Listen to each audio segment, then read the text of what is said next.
Alléluia. Dieu, Dieu vous bénisse. Alors, prenons la première question qui nous est dite. Euh, J'étais chrétien, affermi, j'aimais Dieu, j'ai servi Dieu dans ma jeunesse, dans mon enfance. Et depuis un certain temps, j'ai rétrogradé et j'ai perdu mon premier amour. Comment pourrais-je faire pour retrouver mon premier amour? Est-ce possible? Voici la première question que nous avons pour ce soir, c'est ça. Notre bien-aimé qui a perdu son premier amour, qui était quelqu'un qui aimait le Seigneur et qui a grandi dans la foi, qui a suivi la doctrine de Dieu et qui aussi à une certaine jeunesse a donné beaucoup pour, je dirais, servir Dieu d'une manière comme de l'autre dans un engagement de pionnier, c'était efficace. Mais depuis un certain temps, tu sens que tu as abandonné, tu as rétrogradé et tu as perdu ton premier amour. Alors, si la question elle est, est-ce possible de retrouver son premier amour? Bien sûr que oui. Aux lettres écrites à l'Apocalypse, par le truchement de l'apôtre Jean, Dieu parle de ce problème du premier amour que les gens perdent. Il arrive des fois, on a donné un moment, un zèle pour le Seigneur, on était présent, on était vraiment très engagé dans la foi, on aimait vraiment les choses de Dieu. Après un moment, il y a un relâchement qui peut venir dû à plusieurs circonstances. Ça peut venir dû à une négligence, une sorte d'accoutumance avec les choses de Dieu. On ne s'habitue pas avec Dieu. Il ne faut pas non plus s'habituer avec les choses de Dieu. Et il ne faut pas faire de la vie chrétienne une routine une routine. Sinon, vous viendrez à vous ennuyer dans la vie chrétienne. Il y a beaucoup de gens qui s'ennuient dans leur christianisme. Pour la simple bonne raison, ils ont fait parfois de la vie chrétienne une forme de routine. Alors, ici aussi, il faut dire que parfois, lorsque nous donnons notre vie à Christ et que nous le servons, nous croyons être arrivés. Et la Bible dit, si tu es donc debout, prends garde à toi, de peur que tu ne reviennes à tomber. Il faut prendre garde à soi. Il ne faut pas être dans un truc dans lequel tu crois que tu es arrivé. C'est tout aussi dangereux. Voyez-vous, il faut toujours être dans la quête de Dieu, s'il faut le dire ainsi, et toujours avoir cette soif de Dieu et toujours désirer de grandir. Aussi, il faut éviter cette dimension d'autosuffisance. Tu connais tout, tu comprends tout, tu es tout, tu as tout, tu détiens tout.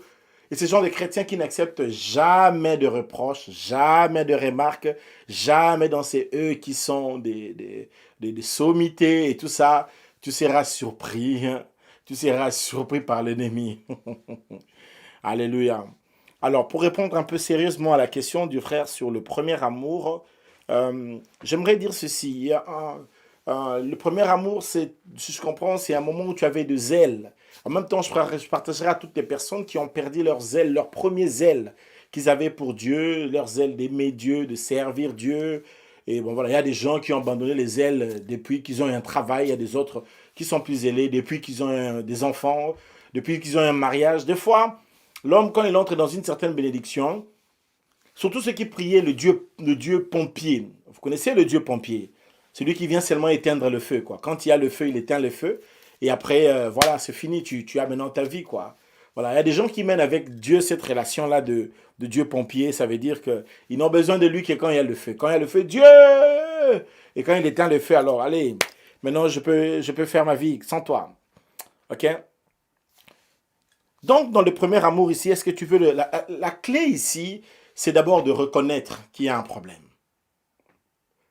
Ensuite, de reconnaître c'est quoi le péché qui te ramène souvent vers le bas.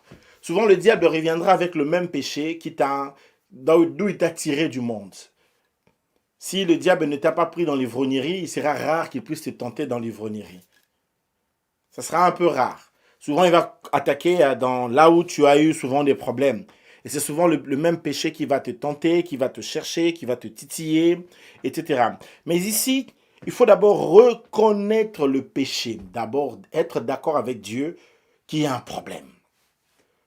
L'un des grands problèmes, c'est quand tu ne reconnais même pas qu'il y a un problème. Il y a des gens qui sont même en train déjà, ils ont déjà rétrogradé. Moi, j'en connais des pasteurs qui sont, je peux dire, qui sont déjà dans le monde. Hein. Mais tu le vois comme ça, il est pasteur, mais c'est un vrai païen. Il est dans le monde. Mais on le voit pasteur. Mais il mène une vie de péché en sorte qu'à un moment, tu te dis, mais ça, même un païen ne vit pas ce genre de vie. Même une faiblesse, ce n'est pas ça. On n'est plus dans la logique d'une faiblesse. On est vraiment dans une logique où quelqu'un met une vie dans les péchés. Oui, ça arrive des fois, quelqu'un continue à se dire, je suis chrétien, je suis enfant de Dieu. Mais tu n'as plus le même amour, tu vis dans le péché. Carrément dans le péché. Et là, il faut commencer d'abord par reconnaître le problème. Il faut confesser la situation. Il faut vraiment venir devant le trône de Dieu et confesser cela. La clé de ces choses se trouve dans la confession. À partir du moment où tu reconnais qu'il y a un péché qui te dérange, en matière du péché, il n'y a pas de solution. Le péché est faible quand tu le confesses. Le péché est faible quand tu le reconnais. Le péché sera toujours fort si tu ne veux pas le reconnaître qu'il est un péché. Alléluia. Et en matière du péché, il y a une chose qu'il faut toujours savoir, c'est qu'on attaque le péché, il faut l'attaquer en premier. Il ne faut jamais laisser l'espace au péché. Et un péché, quand il n'est pas attaqué, lui va attaquer le premier. Comment est-ce que les gens adviennent à rétrograder et à perdre leur premier amour? Souvent avec le premier péché. Et c'est aussi quand tu as eu un premier péché que, soit par orgueil, tu as refusé de confesser, soit par honte, soit par, je ne sais pas moi quoi, mais tu n'as pas reconnu que c'était un péché. Alors là, le diable s'installe toujours là. Quand tu ne reconnais pas un péché, c'est que maintenant, il peut mettre les choses en place. Mais lorsque tu reconnais que ça ne va pas, et tu sais venir à genoux, humilié devant Dieu, pour lui dire, Seigneur, ça ne marche pas. Je n'ai pas la force par rapport à ça. Bien-aimé, Dieu ne nous complique pas les choses. Au contraire, Dieu veut nous aider. Alors, mais s'il doit le faire, il faut qu'il le fasse avec... Tu n'es pas un robot, il doit le faire avec toi. Cependant, tu dois reconnaître qu'il y a un problème, qu'il y a un souci. Et à partir de ce moment-là, les choses vont changer. Alléluia. Combien de fois ton mari ne te dit pas que tu dois changer en telle chose, tu n'entends pas, ou ta femme te dit que tu dois changer en telle chose, ou tes parents te disent, ou même parfois tes amis te disent, ça ne va pas. Mon ami, ça ne va pas. Tu n'entends pas. Il y a certaines choses pour que tu puisses changer ça. Il faut, tu sais, quand on te fait une remarque de quelque chose, ne sois pas toujours pressé à donner une réponse, à expliquer la chose. Parfois aussi, quand on te dit quelque chose, tu écoutes, tu te tais. Il y a des gens qui ont réponse à tout, même devant Dieu. Même quand Dieu lui dit que ça ne va pas, je ne suis pas d'accord avec ça, il veut expliquer à Dieu pourquoi cela est possible. Quand Dieu, Adam, écoute-moi, Adam, écoute-moi. Quand Dieu te montre qu'il y a un péché, arrête d'expliquer que c'est le problème de Ève. Arrête d'expliquer que c'est le problème, je sais moi, du serpent ou du fruit. Reconnais le péché, humilie-toi devant la main puissante de Dieu. Dis à Dieu, c'est mauvais. Et c'est ça la clé de la victoire sur le péché. Tu ne vas jamais vaincre un péché que tu ne reconnais pas comme étant un péché. Ok? Alors, si tu veux retrouver ton premier amour, regarde le péché se trouve à quel niveau. Je ne te demande pas de confesser les péchés que tu n'as pas fait. Confesse le péché que tu vois d'abord, c'est un problème. Parce que des fois, nous sommes forts à confesser des péchés qu'on n'a pas fait. Reconnais d'abord ce qu'il y a comme problème. Dis à Dieu, ça, c'est un problème. Pointe du doigt le problème. Dis à Dieu, tire-moi dans cette situation, agis dans cette situation, et tu verras le Seigneur venir t'aider. Et de là, tu peux avoir le secours de Dieu, et le Seigneur viendra te fortifier et te soutenir. Alléluia. Et après, en matière du péché, il faut attaquer le premier, il faut l'éviter, il faut le fuir. Quand tu sais que là où tu es en train d'aller, le chemin que tu es en train de prendre, ça va t'amener au péché, fuis. Il faut fuir. Ne te prends pas pour un super homme, pour une superbe femme, pour quelqu'un qui comprend mieux les choses, non, et tout ça. Toi, tu sais que ton fiancé a tendance à t'amener dans l'impudicité. Tu pars lui rendre visite. Mais quand tu pars rendre visite à ton fiancé, qu'est-ce que tu fais? Tu vas dire quoi? Tu sais que si tu vas là-bas, vous allez faire l'impudicité. Parce que des fois même l'impudicité, ça se prépare. L'un des péchés qui se prépare bien, c'est l'impudicité, l'adultère. C'est un péché qui se prépare bien. C'est-à-dire que tu prends tous les paramètres, tu calcules, tu mets tout est mis en place. Le décor est en place. Et parfois, tu peux prendre 3 jours en train de préparer comment tu vas pécher. Donc pendant tout ce temps, le Saint-Esprit te dit, arrête, Tikae, arrête. Tu ne veux pas arrêter? Parce que des fois, quand le péché rentre comme ça, c'est une forme de virus, ça, c'est spirale, donc ça bloque même ton raisonnement. Et tu fais même un effort pour étouffer le Saint-Esprit qui ne te parle pas, qui ne t'interdise pas. Alors quand tu sais que ça va aller comme ça, évite, fuyez. Alléluia. Et quand tu vois par exemple qu'il y a quelque chose qui peut te mener dans un... Même dans le vivre ensemble, tu vois que cette histoire va nous amener dans un clash, ça va créer beaucoup de problèmes à côté. Tu fuis. Tu escamotes ça. Alléluia. Et en plus, pour finir, n'oubliez pas toujours d'attaquer en premier. Et on attaque un péché par la prière. Comme on chasse un démon, on peut chasser aussi un péché comme ça par la prière. Et applique le sang de Jésus. Partout là où tu vois qu'il y a une faiblesse, mets le sang de Jésus. Du tel péché, j'applique le sang de Jésus sur toi. Oui, appliquez le sang de Jésus sur le péché. Tu vois qu'il y a un péché qui te menace, dans lequel tu n'arrives pas à t'en sortir. Va en prière. Dis au nom de Jésus, j'applique le sang de Jésus sur tel péché qui me dérange. Je te mets le sang de Jésus. Et tu vas voir comment est-ce que le péché va te libérer. La bataille avec le péché, c'est une bataille de tous les jours. Personne ne peut se dire qu'il a un diplôme de doctorat en cette matière-là.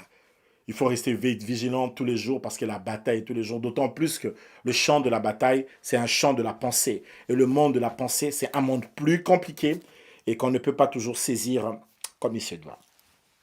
Bon, je pense avoir répondu à ta question. Donc, reconnais le péché, confesse cela et tu verras. Demande à Dieu maintenant la force. Dieu te donnera la force et tu vas retrouver ton premier amour, le zèle que tu avais quand tu aimais Jésus, la manière dont tu les servais. Je ne sais pas moi, tu étais dans la chorale ou tu étais dans le protocole, tu les servais avec tant de zèle. Tu peux retrouver cet amour si tu sais reconnaître qu'il y a un problème. Alléluia. Deuxième question.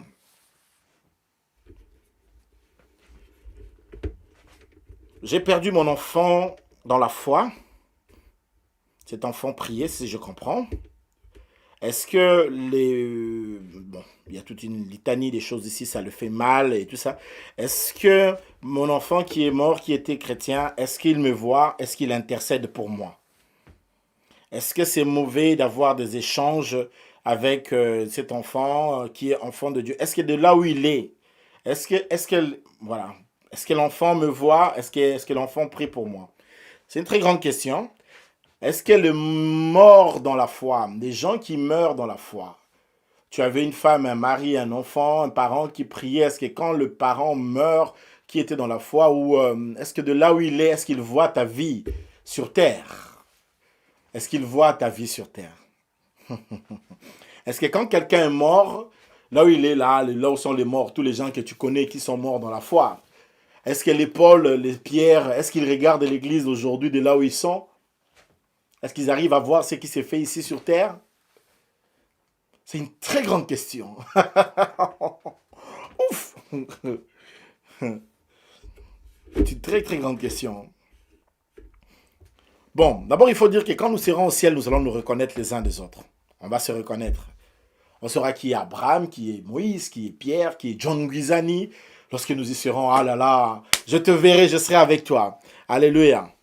Bon, c'est sûr qu'on ne sera pas marié là-bas, heureusement. Parce que s'il faut être encore marié au ciel, ça va être assez délicat. Surtout toi avec ton comportement, là, tu es sauvé déjà par la grâce. Et s'il faut encore que tu sois au ciel comme tu étais ici, dans tous tes caprices là au ciel, ça va nous faire ça va nous faire perdre beaucoup de temps d'adoration. Heureusement qu'il n'y aura pas ça. Sinon, il faut que le Seigneur vienne tout le temps trancher les problèmes de couple là-bas. Ce ne sera pas évident. Alléluia. Deutéronome, chapitre 18. Lisons Deutéronome, chapitre 18. Come on, aidez-moi à l'écrire pour ceux qui suivent. Deutéronome, chapitre 18, 10 à 12. Je lis au nom de Jésus. Il ne se trouvera parmi toi... Attendez, j'ai dit au nom de Jésus de Nazareth. Il ne se trouvera personne parmi toi qui fasse passer par le feu son fils ou sa fille, ni devin, ni pronostiqueur, ni enchanteur, ni magicien, ni personne qui use de maléfice, ni personne qui consulte un sorcier, ni aucun diseur de bonne aventure, ni personne qui interroge les morts. Alors dans la version Louis II, je vais lire le verset 12 à la fin. en version Louis II, qui dit, car qui ni personne qui interroge le mort, car quiconque fait ces choses est en abomination à l'Éternel. C'est à cause de ces choses que l'Éternel, ton Dieu, va chasser ces nations devant toi. Alléluia. En réalité, nous ne pouvons pas communiquer avec les gens qui sont morts. Nous ne pouvons pas communiquer avec eux. Il n'y a pas de communication avec eux. Il n'y a pas de relation entre les morts et les vivants. Alors, que dire de toutes ces personnes qui disent des fois, je dormais, j'ai vu telle personne qui est morte, qui m'est apparue, ou alors quelqu'un qui dit, j'étais en chemin, pendant que j'étais en train de marcher en chemin, en cours de chemin, j'ai rencontré vraiment quelqu'un, c'était vraiment tel que je connais, qui est mort depuis telles et telles années, et je l'ai vraiment vu dans le bus, je l'ai vu dans le métro. Alléluia. Il n'y a aucune relation entre les morts et les vivants. Ça, c'est d'abord le principe de base. Tu n'as pas à convoquer les morts, tu n'as pas à évoquer les morts et tout ça. Et peut-être une prochaine fois, on parlera un peu sur Samuel qui était évoqué lorsqu'il était mort par la fameuse nécromancienne et tout ça. C'est là où parfois les gens, là où les remet son panière aussi. Hein. Beaucoup de gens vont un peu jusque là poser, voilà, et pour pousser un peu. Bon, je ne vais pas aller répondre à ça maintenant, sinon je risquerais de sortir un peu dans la philosophie de la réponse d'aujourd'hui, quoi. Alléluia. Mais une chose est sûre, c'est le fait que nous ne pouvons pas dire que on peut être en contact avec les gens qui sont morts. D'abord, on n'est pas en contact. Rêver de quelqu'un qui est mort, ça peut avoir plusieurs significations. Je sais, je ne vais pas donner simplement disant que c'est toujours l'esprit de mort. Ça peut ne pas être l'esprit de mort. Ça peut être, c'est là aussi, ça peut être un problème, évidemment. Mais ça va vraiment beaucoup dépendre du contexte dans lequel tu rêves la personne et tout ça. Voilà, après, une personne va me dire, j'ai rêvé de tel qui est mort, qui m'a dit, va dans tel endroit, tu vas trouver telle chose. Je suis allé dans tel endroit, j'ai aussi ouvert la porte, j'ai aussi trouvé la chose qu'il m'avait dit, comment j'ai pu trouver ça. Donc, il était venu. Alors, il y a des gens qui croient aux morts comme ça. Il y a même des chrétiens qui, voilà, c'est plus compliqué que ça, mais il n'y a pas de relation entre les morts et les vivants. Souvent, dans ce genre de contexte, il faut se poser la question, pourquoi? Parce qu'il peut arriver que tu rêves un homme de Dieu qui est mort. Ça peut aussi arriver. Pourquoi? Ça peut arriver que ça soit aussi quelque chose de pas mauvais. Je n'ai pas dit de bien, mais de pas mauvais. Tout dans une vision va rester dans un contexte. Mais quand c'est une expérience, ça veut dire que tu rencontres vraiment la personne qui te parle et qui te dit, va dans tel endroit, j'avais mis telle chose. Tu pars, tu trouves la chose, toi tu es en danger. Toi tu dois m'appeler, toi tu dois prier avec moi. Là ça devient plus compliqué. Ok? Maintenant, parce qu'il y a des gens qui me suivent, aujourd'hui tu rêves souvent quelqu'un qui est mort et qui te parle souvent, voilà. Tu étais très attaché peut-être à ton père et depuis qu'il est parti, tu le vois, ou à ta mère ou je sais pas moi qui, tu le vois des fois en vision, tu entends sa voix, tu le vois, il t'oriente et tout ça. Quand tu vois toutes ces choses t'arriver, où tu es en contact avec des morts, quelqu'un qui est mort, qui te dit va faire ceci, reviens cela, et tu vois ça, tu expérimentes ça, tu es en danger. Il y a un problème. Maintenant, est-ce que les gens qui sont morts nous voient? Est-ce que de là où ils sont au ciel, est-ce qu'ils nous voient? Je ne pense pas qu'ils nous voient. Parce que quelqu'un va dire que non, voilà, à supposer que quelqu'un perdait sa femme est morte. La personne va dire que non, si je vais m'engager à telle fille avec qui j'étais avec avant, de là au ciel, ma femme verra que je suis avec elle. Je ne pense pas que ces gens-là nous voient. Et il n'y a aucun verset biblique qui nous dise que ces gens-là intercèdent pour nous. D'ailleurs, si Jésus intercède pour nous, pour quelle raison Jésus intercède pour nous? Simplement parce qu'il est ressuscité. Jésus n'est pas mort, Jésus est vivant. Il est ressuscité, il est vivant. Alléluia. Mais toi, ton gars là, ou ta femme là, ou ton copain là, je ne sais pas moi qui là, il est mort. Mais Jésus, lui, est vivant. Quelqu'un me donne un amen. Quelqu'un donne un amen à Jésus. Alors, parce que là tu vas dire que non, je voulais m'engager, mais il va me voir. Ou là où tu es parti là, intercède pour nous. Il n'y a que Jésus qui intercède pour nous. À part le Seigneur Jésus, personne d'autre n'intercédera pour toi. Peut-être le Saint-Esprit qui en toi fait des prières par des soupirs inexprimables. Il intercède au-dedans de nous pendant que nous dormons. Alléluia. Mais sinon, hormis cela, il n'y a pas d'intercession. Ton mari qui est mort, il est mort. Il n'a pas à prier pour toi, il n'a pas à te voir. Si tu te réengages, si tu veux te marier, marie-toi. Il ne te voit pas. Arrête de dire que non, il me voit ou elle me voit. Elle me voit. Alors, je connais un frère comme ça qui ne voulait plus s'engager parce que sa mort est morte, sa femme est morte d'une situation avec une rivale. Alors là, maintenant, il se dit que s'il s'engage avec la femme là, sa femme va le voir de là où il est et il va commencer à lui créer des problèmes sur la terre. Il n'y a aucun problème à te créer sur vous. Vous ne savez pas comment Dieu a verrouillé l'homme. L'homme est verrouillé. Dieu ne laisse même pas aux anges de lire nos pensées. Et vous croyez que Dieu va laisser seulement comme la vie. Dieu, l'homme est divin. Hein? Dieu aime l'homme. Hein? Même un païen, Dieu l'aime. L'homme est verrouillé. Ce n'est pas un être ouvert comme ça, n'importe qui peut venir. Sauf si lui-même il va ouvrir des portes. Ah là, ça devient autre chose. Mais pour répondre fidèlement à cette question ici, qui est une très très grande question, parce qu'il y a plusieurs considérations dans cette question. Dans cette question, il y a toutes sortes d'expériences que Dieu peut permettre aussi. Voilà, je ne touche pas à ça, parce que je crains que je n'ai pas assez de temps d'expliquer ça. Mais, en règle générale, on ne rêve pas de mort. Et surtout, ce qu'on ne peut pas faire, c'est de communiquer avec des morts. On ne communique pas avec eux. Tu peux être en train de... Non, on est en télépathie.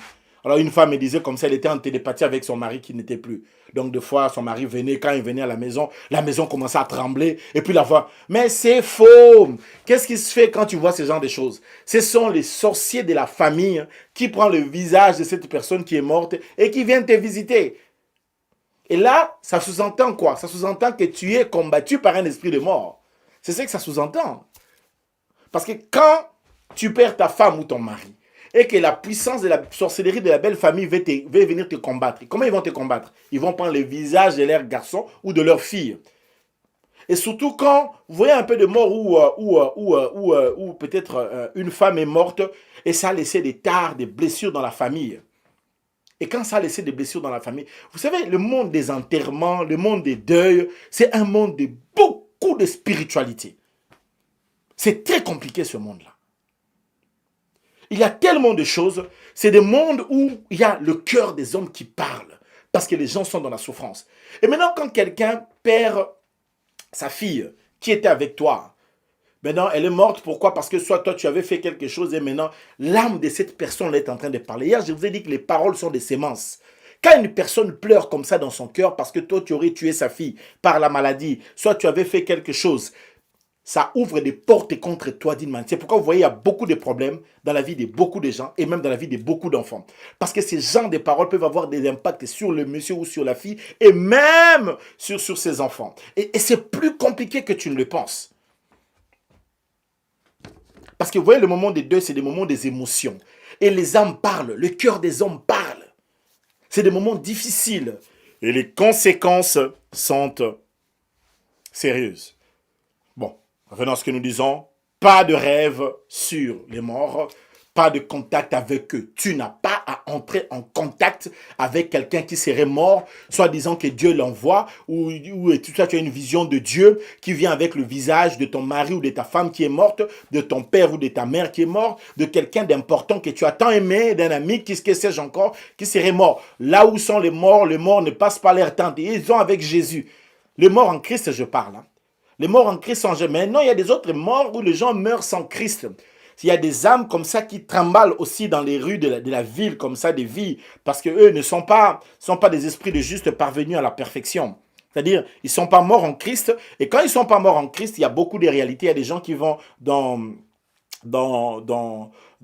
qui déambulent. Il y a des âmes comme ça qui déambulent et tout ça. Donc, quand vous voyez les milieux comme des hôpitaux, lorsque les âmes des gens, les gens rendent leur âme, c'est un monde très, très spirituel, le monde des hôpitaux. C'est très compliqué. Le monde des hôpitaux, là, vous allez parfois prendre des corps, etc. Alors, je me souviens de ce gars-là qui était mort. Tout le monde venait pour soulever son cercueil. Le cercueil ne se levait pas. C'était très compliqué. Jusqu'à ce que quelqu'un est venu là parler. Et on l'a soulevé comme ça, c'était léger. Voyez-vous, donc c'est plus compliqué, toutes ces choses en tout cas. Et donc, il faut faire attention. Mais seulement, ne vous laissez pas avoir par des visions nocturnes des gens qui sont morts en vous faisant croire que non, ce serait Dieu qui revenait, ou bien ce serait une expérience, etc. Faites très attention avec ça. Quand quelqu'un meurt, si tous il meurt en Christ, il meurt en paix. Et puis tu t'imagines, la plupart des gens, quand ils meurent, ils n'aiment pas revenir dans le corps. Hein? Toi, tu meurs, tu vois Jésus, tu crois que tu auras le souci de revenir ici, dans ce monde ici, avec le confinement. Tu ne voudras pas? On a seulement peur de la mort parce qu'on n'a pas expérimenté. Mais toutes les personnes qui ont expérimenté la mort et qui sont revenues dans la chair, souvent ils ont dit qu'ils ont refusé de revenir. C'est tellement bien chez Jésus. Alléluia. Et ils ont bien mourir au Saranate. Ils n'ont pas besoin de revenir. Ils ont vécu leur vie, ils sont devenus adorateurs là-bas, ils restent là-bas. Ils n'ont plus à s'inquiéter. C'est fini. C'est waouh. Alléluia. Donnez-moi un amen si vous êtes avec moi. Bon, je n'ai pas fini cette question ce soir, c'est un peu long. Et je vais prendre la dernière question, peut-être pour essayer de répondre à ça, au vu du temps, parce qu'on a encore une petite prière à faire. Je pourrais peut-être exhorter pendant 10 minutes. Alors, la troisième question qui m'a été donnée, je l'ai notée ici.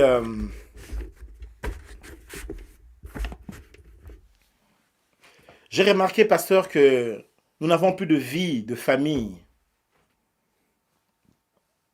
dans notre maison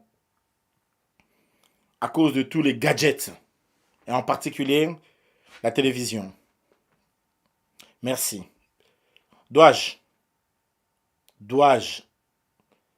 enlever la télé de la famille pour mes enfants, pour la vie de famille? Ok, Dieu bénisse. Beaucoup de couples se divisent parce qu'il n'y a plus de parole.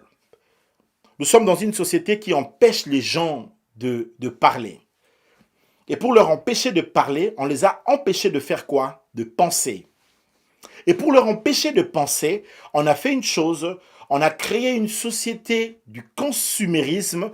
Et dans cette société du consumérisme, l'homme est un sexe, est un estomac prolongé d'un sexe. C'est-à-dire que l'homme ne fait que deux choses, manger et puis jouir. C'est les deux choses qu'on a définies dans l'homme postmoderne, si on peut dire, l'homme de cette génération ici. Alors, et là, c'est très dangereux. C'est la raison pour laquelle beaucoup de familles, beaucoup de couples sont divisés. Pourquoi ils sont divisés? Parce qu'en réalité, beaucoup d'hommes et de femmes ne parlent plus. Il n'y a plus de dialogue dans les familles. Et pourquoi les gens ne parlent plus? Parce que tel revient du travail. Quand vous arrivez à la maison, vous n'avez qu'une seule chose, la télé, c'est la télé qui parle. Éteignez-moi cette télévision. Éteignez la télévision si vous voulez sauver votre couple, si vous voulez aider vos enfants, si vous voulez voir vos enfants réussir. Arrachez les gadgets, éteignez la télévision. Alors quelqu'un me dit, ouais, c'est dur ce que le pasteur dit. Eh oui. À partir du moment où on ne vit plus ensemble, ça souvent je le dis, vous pouvez remarquer que vous êtes dans une famille, vous êtes au nombre de 10. Chacun a sa tablette, son petit téléphone, son petit gadget, son ordinateur. En fait, vous pouvez être ensemble, même pendant le repas. Vous n'êtes pas à table. Nous, on a grandi dans des maisons où on mangeait à table, on parlait. On ne regardait pas la télé quand on mangeait, on était en table, on parlait, on mangeait, on discutait. Il n'y a plus cet échange. Combien de couples parlent encore en mangeant? D'ailleurs, ils se voient à peine. Tout le monde rentre du travail très fatigué. Qui a le temps de parler avec qui? Après, vous êtes étonné qu'il y ait tant de divorces, Pourquoi? Parce qu'on est dans une société où les gens ne réfléchissent plus, les gens ne pensent plus. En plus, quand les gens regardent la télé, ils regardent quoi? Ils ne regardent que du divertissement. Donc, il n'y a pas assez de programmes qui poussent à la réflexion, qui nourrissent les pensées. Il y a quoi qu'on regarde à la télé? On regarde Cyril Hanouna. Regarde Cyril Hanouna, où on va regarder la dame là qui dit magnifique. Je connais même plus son nom là. Magnifique là, la magnifique là. Voilà. Qui dit magnifique, style, magnifique et tout ça. C'est des programmes que les gens regardent. Allez, moi je me souviens à l'époque, on regardait un peu Questions pour un champion. Mais qui encore regarde des Questions pour un champion aujourd'hui? Les gens n'ont pas besoin des questions pour un champion. Les gens ont envie de regarder, je sais pas moi, Koh-Lanta, des absurdités. Désolé que je puisse citer les noms des choses comme ça. Quelle absurdité, je vous assure. Où tu comprends pas, c'est quoi? Ils font quoi ces gens ici? Bon, peu importe. Et vous voyez que c'est une société du plaisir, rien que le plaisir, et, etc. Et tout le monde est dans son téléphone, tout le monde est, etc.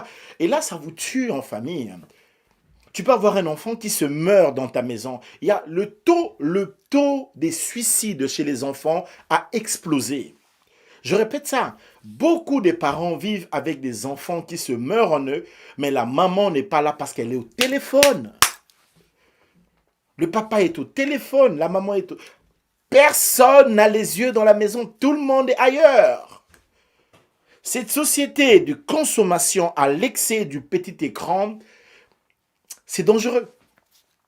Et ça tue. Et donc, je vais répéter, éteignez les téléphones, éteignez un peu vos télévisions, restez un moment ensemble, parlez, discutez en famille, échangez. Le diable est sérieusement entré dans nos familles. Comment donc le diable est entré? Ce n'est pas par des démons, ce n'est pas c'est par la télévision, les gadgets, les téléphones ont amené le diable dans des familles. Ces choses ont réduit le sens de la famille, le sens de la parole, de discuter, d'échanger, de partager des moments ensemble. Et ça, on ne voit pas venir. Est-ce que quelqu'un m'entend ce que je dis? Alléluia. Alléluia. Et donc, éteignez ça. Ça veut dire quoi, éteindre? Ça veut dire que il y a un moment, vous pouvez regarder la télé. Vous regardez la télé, voilà, après vous éteignez. Comment expliquer? Et ça, je le remarque dans beaucoup de nos familles, et particulièrement les familles africaines. Je remarque que dans les familles africaines, la télévision s'ouvre le matin, 7 heures du matin, 6 heures du matin, la télé est déjà ouverte. Et donc, les enfants sont devant la télé, surtout quand il n'y a pas cours, il n'y a pas supposé, voilà. Ils sont à la télé du matin à 6 heures. Et la télé s'éteint à quelle heure? À 1 heure du matin, 2 heures du matin. Mais c'est anormal. Vous ne réalisez pas la place que ça occupe dans votre vie.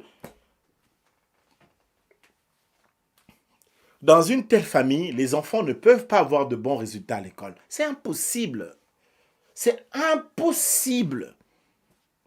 Dans une famille où tous les enfants sont tout le temps dans des gadgets, en train de regarder des téléphones et tout ça, ils ne vont pas bien travailler à l'école. C'est impossible. Ça ne peut pas marcher.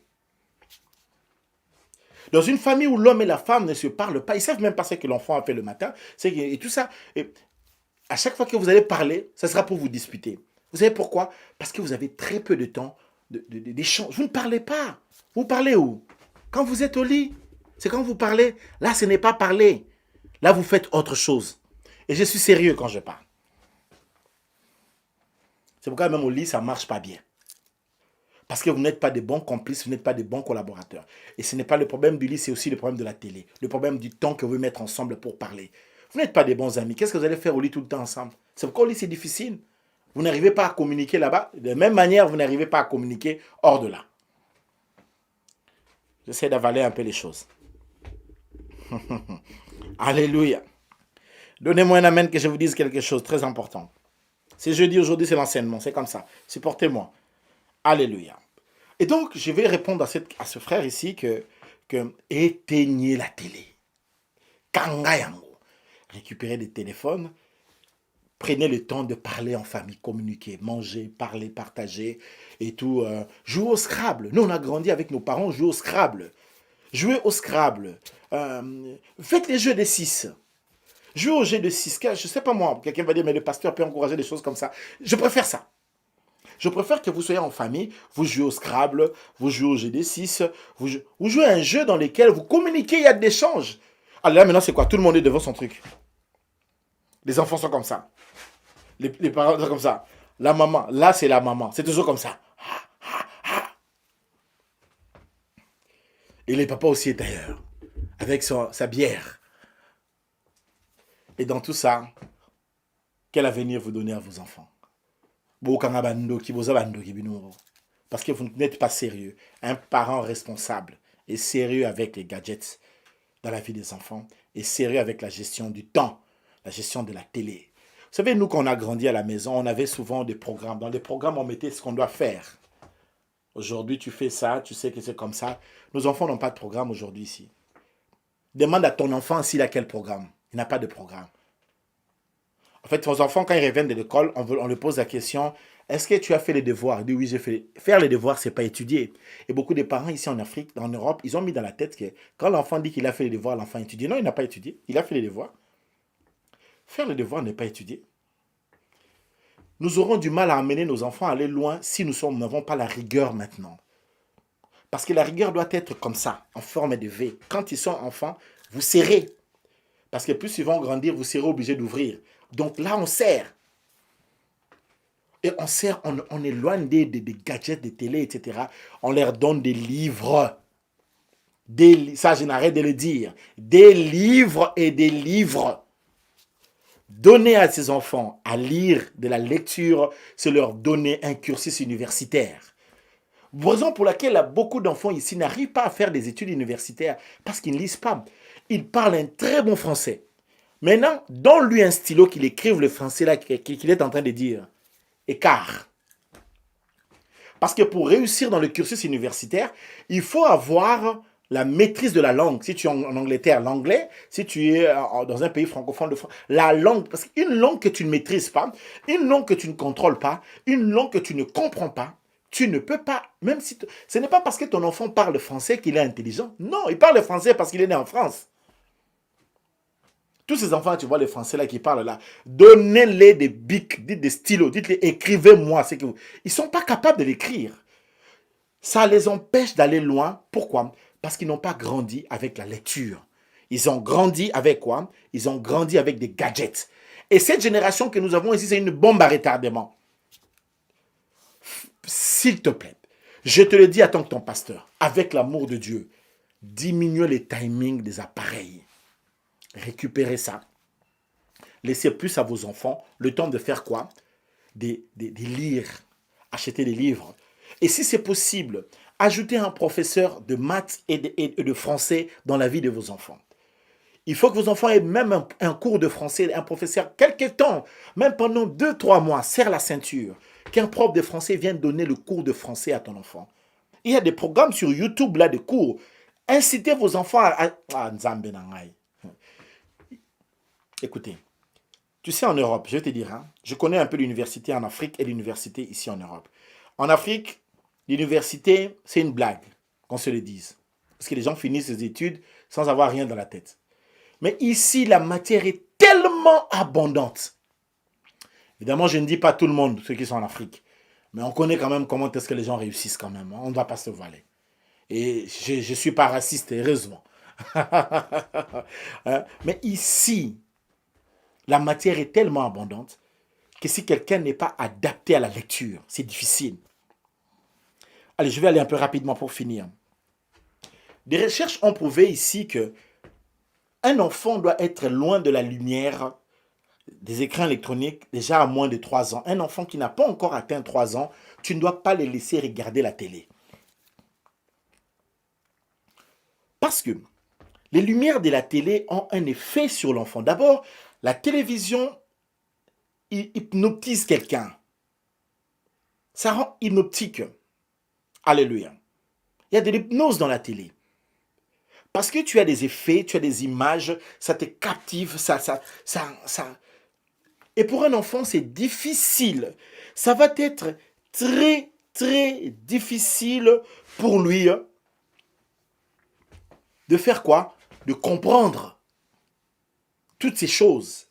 C'est très compliqué dans sa tête d'être capable de bien assimiler les images qu'il est en train de voir. Et donc, mettez vos enfants déjà de moins de 3 ans. Mettez. Parce qu'il y a des parents qui font quoi? Ah, si l'enfant pleure, donnez-lui le téléphone. Alors, vous donnez le téléphone. L'enfant a moins de 3 ans. Ça lui fait du mal. Mais vous ne vous en rendez pas compte.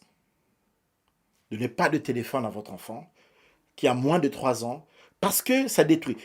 J'ai lisé un truc sur, tout à l'heure là sur les chercheurs japonais. Ils ont dit quelque chose. Ils ont dit que les lumières électroniques, les lumières des télévisions, il y a dans le télé, si je peux les reproduire ainsi, des tubes cathodiques qui blessent les cellules.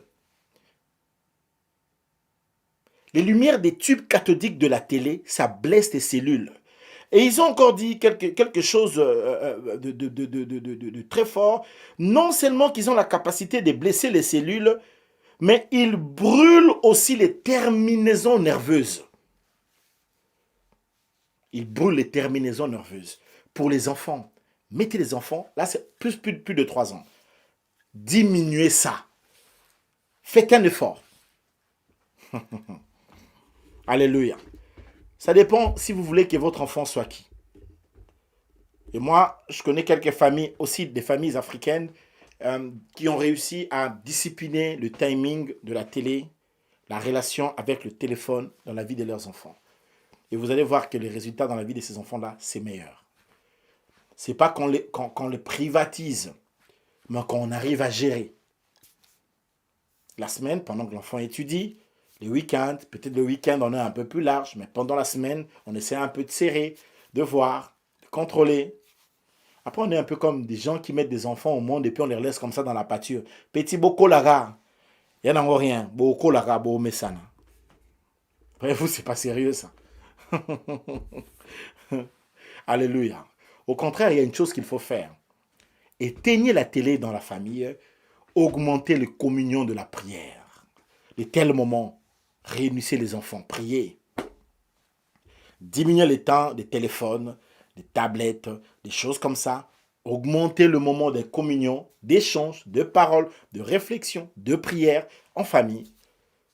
Plus, vos enfants auront les yeux vers le Seigneur. Lorsqu'ils auront des problèmes, ils pourront se retourner vers le Seigneur pour lui parler. Plus ils auront leurs yeux sur les téléphones, lorsqu'ils auront des problèmes, ils iront vers Internet sur les téléphones pour aller se défouler. Et on vit déjà avec des enfants qui sont stressés. Stressé le wampaka. Il y a des enfants qui sont stressés, frustrés et qui sont dans ta maison. Et ça, c'est très difficile à gérer dans la suite du temps. Et ce n'est pas du tout recommandé, c'est très peu recommandé. Et que le Seigneur vous fasse grâce. Je le dis avec mon cœur, je le dis vraiment avec mes mots, j'essaie de le dire avec mes larmes, je le dis avec tout le sérieux possible. Le sérieux possible d'un pasteur. Le sérieux possible d'un jeune qui a encadré beaucoup de jeunes, qui a encadré beaucoup de couples, beaucoup de foyers, d'un jeune qui a encadré beaucoup de couples, beaucoup de millions. S'il faut le dire, j'exagère, je sais. Mais je le dis parce que je veux que nos enfants, surtout nos enfants dans l'église connectée, et de toutes les personnes qui suivent cette vidéo, qu'ils puissent réussir. Ne laissons pas le diable nous piéger comme ça. Remettons la vie de la communion en famille, la vie de la parole. Parlons en famille, parlons. Faites un jeûne en famille, une semaine sans téléphone, sans télé, et tout le monde est là, surtout les enfants, ravis. Allez, on parle, échangez. Vos enfants, ils sont ailleurs. Vous êtes là comme ça, vous laissez ça, c'est petit, non? Mais imaginez 20 ans après ce comportement. J'avais dit hier que les habitudes créent quoi? Le comportement, et puis ça crée une destinée. Alors, il y a des gens comme ça qui vont grandir avec des enfants qui sont déjà séparés. Pourquoi? Parce que depuis qu'ils sont enfants, ils ne parlent pas, ils ne s'échangent pas, ils ne s'aiment pas. Même pour manger, ils ne mangent pas ensemble, vos enfants. Chacun mange à son tour. Chacun a son truc. Chacun a sa chambre.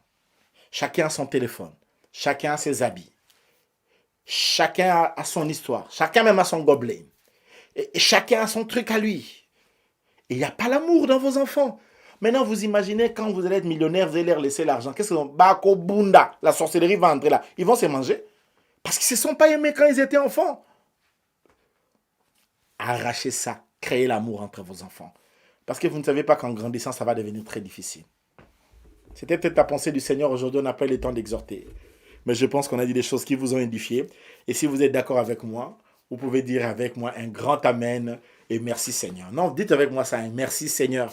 Alléluia, je vais être sûr. Je vais un peu vous lire avant de continuer. Et maintenant, on va juste prendre la prière pour aujourd'hui.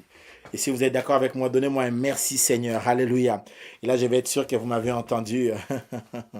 Alléluia. Dieu nous aime. Que Dieu vous bénisse pour vos questions. Vous voyez vos questions, ça nous aide à nous étaler, à nous expliquer. Envoyez-moi des questions, s'il vous plaît. Envoyez-moi vos questions. Alors, je vous conseillerais de réécouter ce programme après. Réécoutez ça encore, réécoutez à nouveau. Et c'est très important. Et donnons un avenir à nos enfants. Nos enfants doivent être des présidents, doivent être des gouverneurs dans ces pays. Nos enfants dans le pays dans lequel tu es, c'est leur nation. Come on, dis ça avec moi. Ici, c'est leur nation. Come on. Alors, est-ce que tu as combien d'enfants? Tu en as 8. Commence à citer leur nom. Dis-leur tel, c'est ta nation. Tel, c'est ta, ici, c'est ta nation. Commence à les bénir, c'est ta nation. Dis ça. Comment se dire ça? C'est la nation de mon enfant. Tu cites le nom de tes enfants. Il faut que tes enfants soient généraux d'armée ici dans le pays dans lequel tu es. Tes enfants doivent être gouverneurs dans ces pays. Ils doivent être premiers ministres dans ces pays-là. Président de la République. Je veux qu'un enfant d'église connecté